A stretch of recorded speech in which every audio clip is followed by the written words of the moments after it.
Jennifer Smith is a firefighter. She is one of the first female firefighter. Jennifer works hard every day.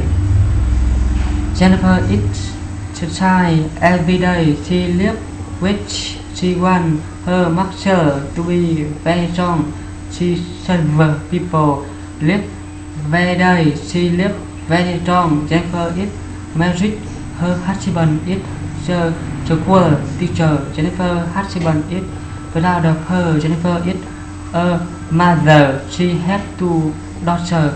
Jennifer daughters are proud of her too. Jennifer is happy being a firefighter. Jennifer is happy being a wife. Jennifer is happy being a mother.